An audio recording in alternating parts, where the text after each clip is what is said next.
Well, I Hey, guess it just turned to 10:45. That means it's time for our next talk. A.P.P.L.E. You know them, you love them. We are blasting from the past yet again this year with Brian Weiser, Bill Martens, and I'm sorry, I don't remember who the other gentleman is. That would be Jim Maricondo. Jim Maricondo, of course. So please take it away. Okay, well, welcome to the A.P.P.L.E. Blast from the Past. I'm Bill Martens. Brian Weiser is with us, and right next to me is one each Jim Maricondo, the gentleman who nobody can remember his name. hi, everybody. Hi, everyone. Share my screen here, hopefully, and get this rolling. And all right. Okay, so there's the group of us. Javier and Marcus are somewhere in the background doing their own things this year, but they are around and do work with us occasionally. One of the first Apple user groups founded in 1978 by one of my mentors, Val Golding. Our membership every year is $27.95 for the year at the base membership level. That gives you access to all of our legacy PDFs, our software library, which includes hundreds of public domain disks that we've put together in a user group library over the years, various third-party discounts for your Mac and for your Apple systems. Call-A.P.P.L.E. magazine is a magazine we publish on a quarterly basis at this point in time. We do PDF versions of the magazine. Occasionally we do print them.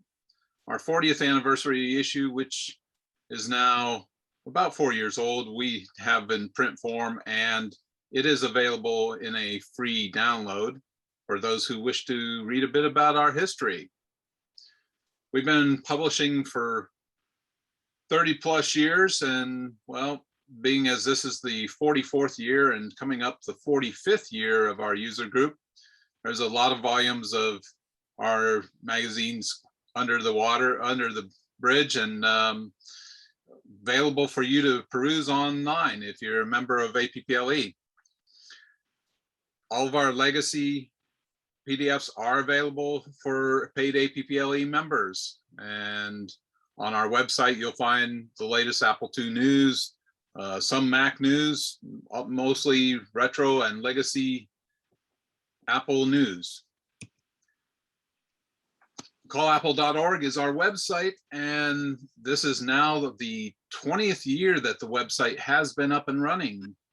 And although this particular screenshot is a bit dated, it does still have a lot of the various Apple news on it, and you'll find a lot of information there that you won't find anywhere else, and some you will find other places. AppleArchives.com is one of our websites that we have links to various Apple sites on. We try to keep it fairly up to date. It's in the process of being redone at this point in time, just like we did the Beagle Bros website this year. And that brings me to what we did for Beagle Bros. Basically, we worked with Mark Simonson this year and decided that we were going to redo the whole website, bringing it into the modern era. That means WordPress, the whole 9 yards, and that includes a bunch of new content that you hadn't seen before. Brian Weiser's done a yeoman's job of getting the graphics from the old Beagle Brothers stuff and making it available on the site for everybody to download. All of the original newsletters are available on that site as well. Almost everything that they produced is there as well. This includes all the Beagle Bros software that is in what we call the legacy software section. There's the Timeout series as well as a few of their games that they produced. And of course, their other platform software. This is a look at what the software repository looks like now. Obviously, we've added the rescanned and touched Beagle Bulletin 0.4.5, which the ones that we've seen around the web are quite showed a lot of wear, so we decided to go back and actually rescan our copies of it and produce a brand new version of it, and it is available for everybody to download. If you'd like to donate to the project, there's a donate button there for people who think our work is tip top and want to help us out and to continue to provide the website.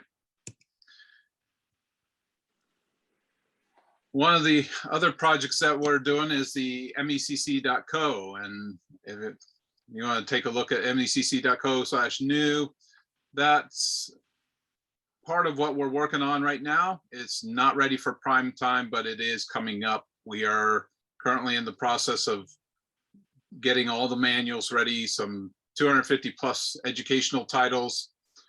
The software is still used by about 1,200 schools globally, which is kind of surprising, but they still do use it for classrooms. We've even had requests for specific emulator sites for the MECC stuff over the years and have generally provided that for the schools that requested it.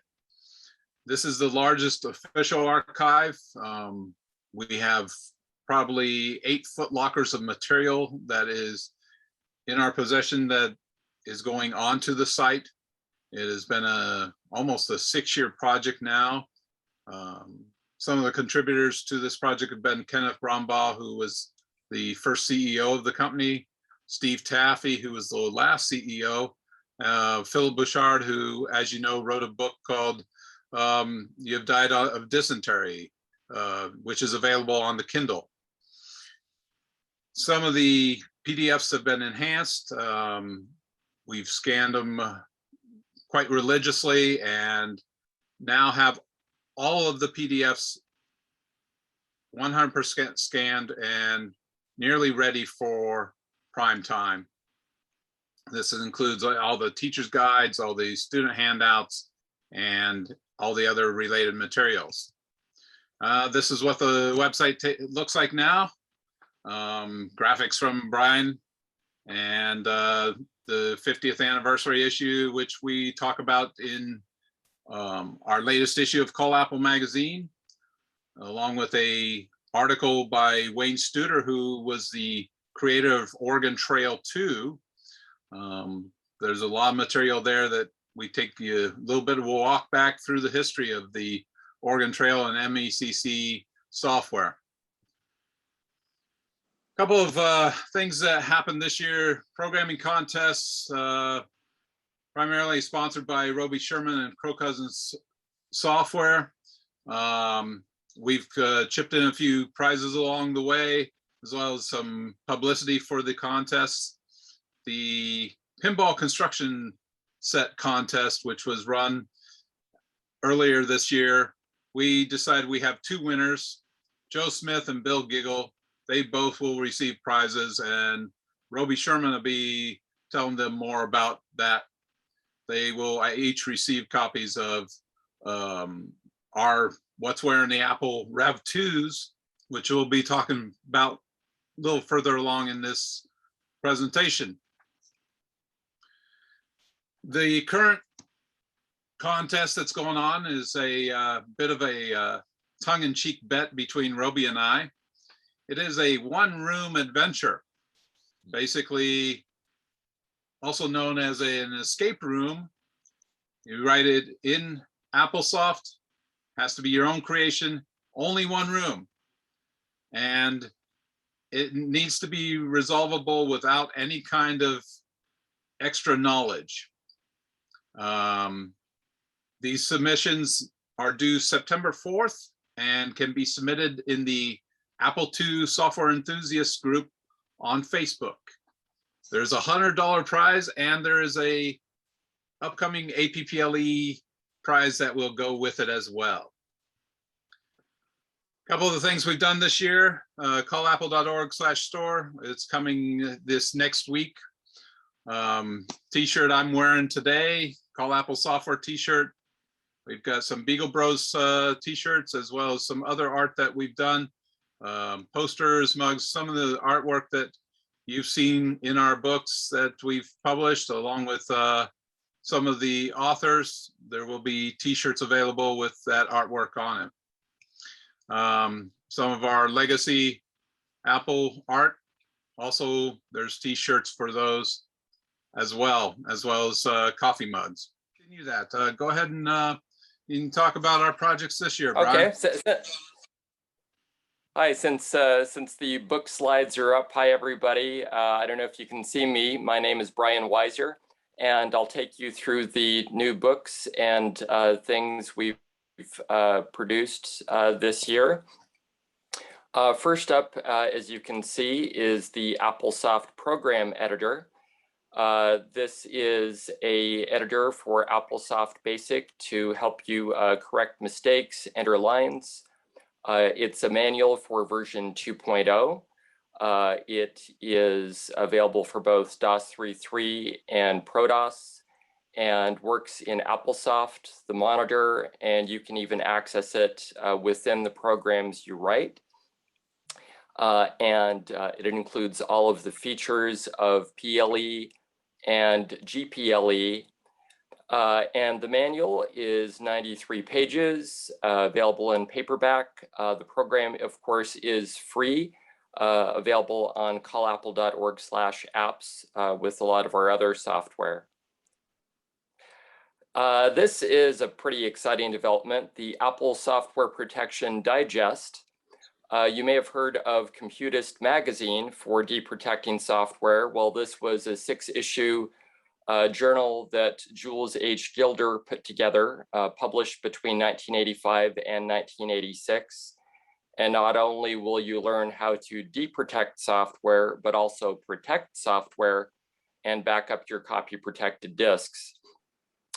For those who haven't heard of Jules Gilder, he has written a number of technical books on the Apple II. He was the editor-in-chief for Personal Computing magazine, and also the editorial director for Hayden Software. And fortunately, we were able to get a hold of Jules and verify that only 6 issues were produced. And this book is a total of 90 pages with all of those 6 issues. And the picture you're looking at now is actually the title page from the very first issue with his editorial column, Learning to Live with Protection. And here we've got the first protection tutorial along with one of the included program listings. The third protection tutorial, this one's talking about self-sync bytes. Of course, there's a lot of other articles too. And one of the pages showing a summary of the different cracks that appeared in the newsletters. Of course, letters to the editor and other common things you'd find in a journal. And this is just a random splattering of things from the table of contents that you would find in the journal using Copy-P Maker to deprotect programs with parameter files. It's a little bit like Super IOB that Computist released. Hiding program lines from BASIC, on protecting Locksmith, making your own protected DOS, things of that nature. And if you go to the press release published on the website, you'll be able to see an overview, download the full table of contents. And if you'd like, purchase it in paperback, hardback, or coil bound. And that is available today. And we've got Apple II Pro, a legacy computing typeface by designer genius Gary Graham. Some of you might have seen this announcement I made a month or so ago with this free 40-column font that Gary created. It's an open type font. It's currently available at our apps page. and has 8 different typefaces in it. It's based on the internal 2E and 2C character set and does support mouse text as well. And the new announcement today is that Gary is working on an 80-column version of this font. And I've also been working with him to produce a full color, beautiful manual, currently at 70 pages, before the addition of the 80-column version, and that will be available in the fall. And here's some samples of the fonts. There's both black text versions and white text versions.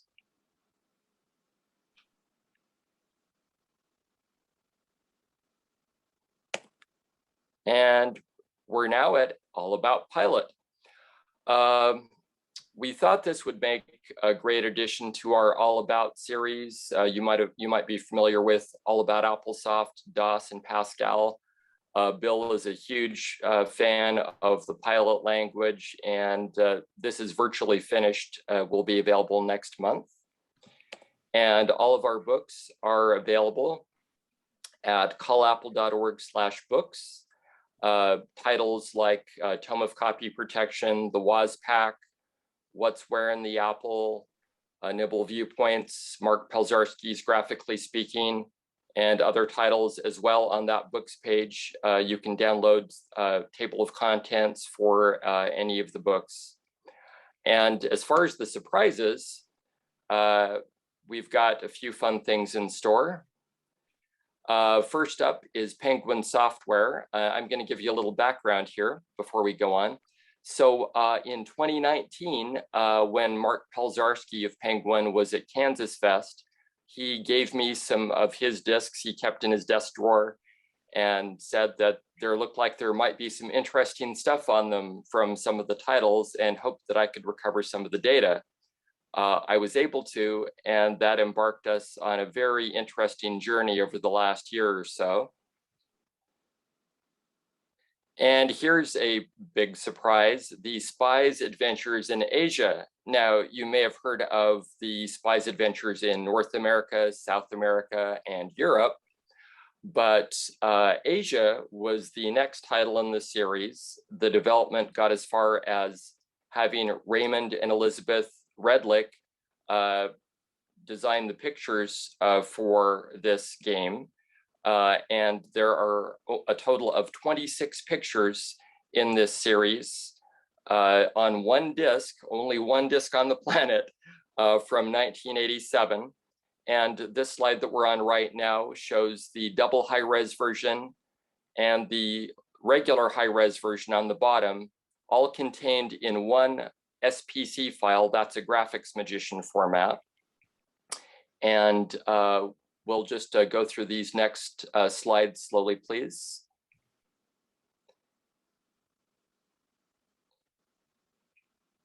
And these are all the double high-res versions you're seeing now.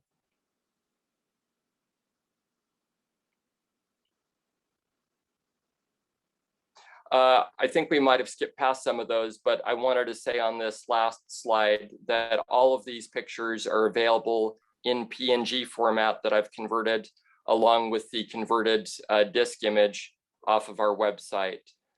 So go check those out. They're pretty darn cool. And now if we could go to the Transylvanian slide, please. Beautiful Transylvanian. This was another fun discovery on the disc, among Mark's discs, a fan conversion from Henning Stamms to make a German language version of the popular Transylvania adventure game.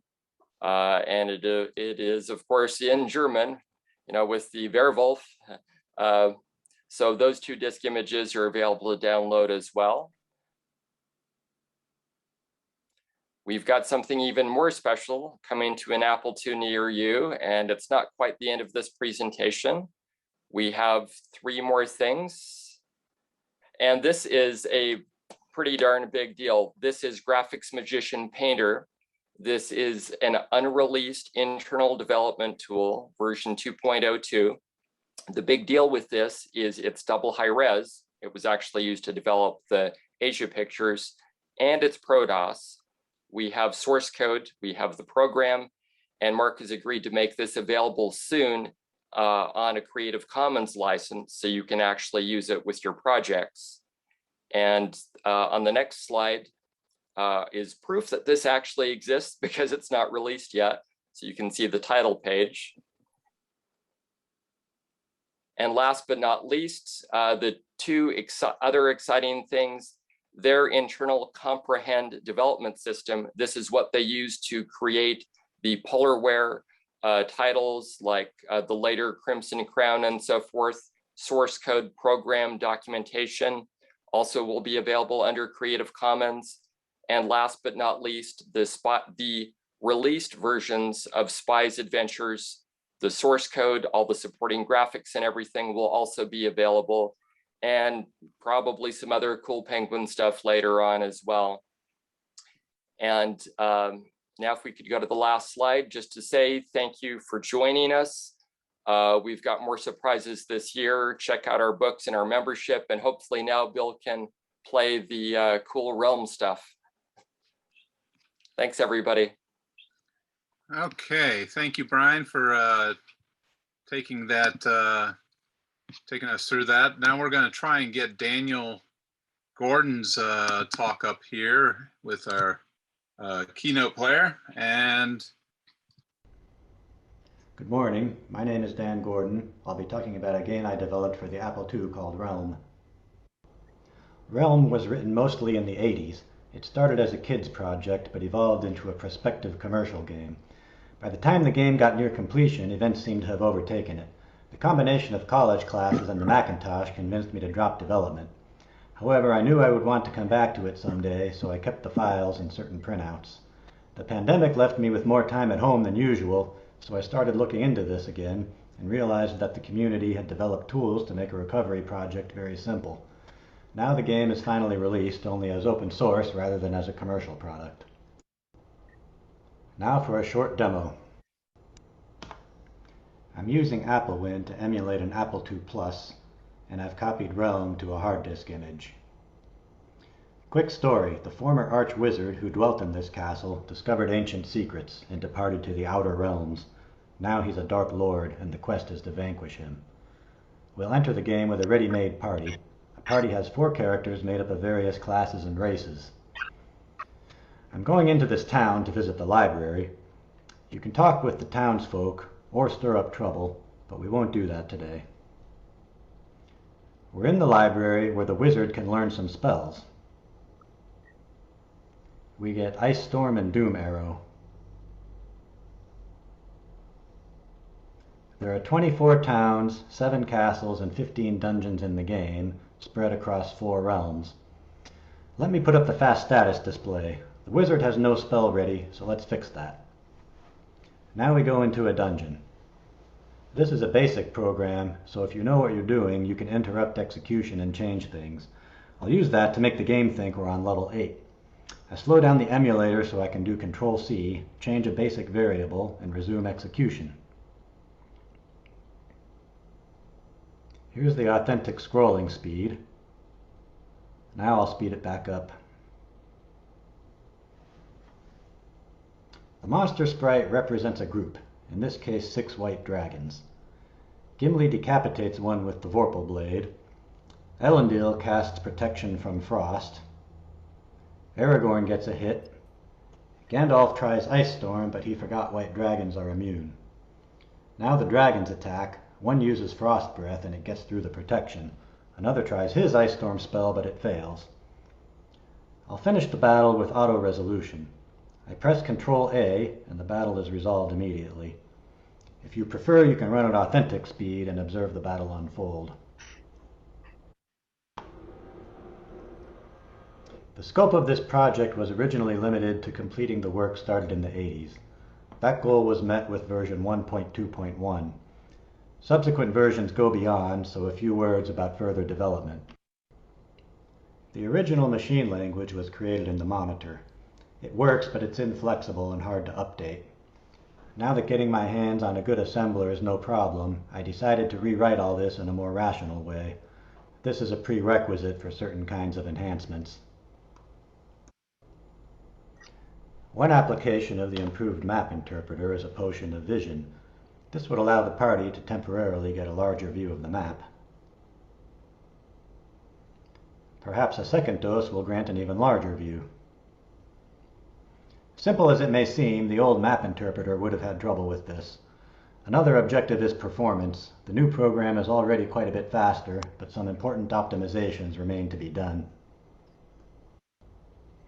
Apart from improvements to the game itself, I have in mind a 3D lift algorithm that can take any gridded map, either from Realm or some other game, and produce with minimal inputs a more detailed terrain.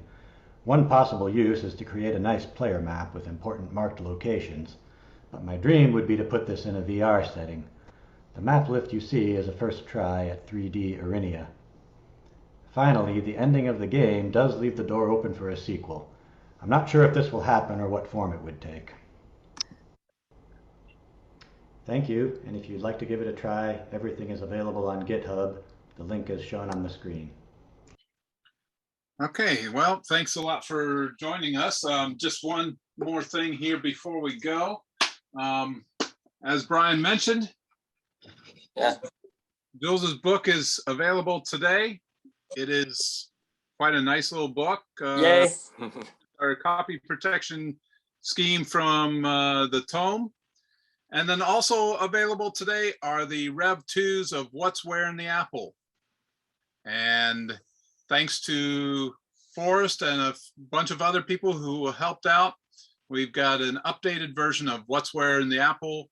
They're available in Koyo, hardback, and also in paperback in both a combined volume and obviously the split volume. This is one of the split volume ones. And you can get those today on callapple.org/books. And be sure and join us in post chat room. Thanks, everyone. Sorry for running over a couple of minutes. Thank you. All right, thanks to all the good news you had to talk about from A.P.P.L.E. We now have a 10-15 minute break, coming back at 11:30. We're going to hear from Chris Kenaway, Rebecca Heineman, Lucia Morales, and Steve Hugg. If any of those people want to be available to talk, either if they have video or want to be available to talk after the video, raise your hand. We'll get you promoted here. And go out and have a cup of coffee and a walk around outside.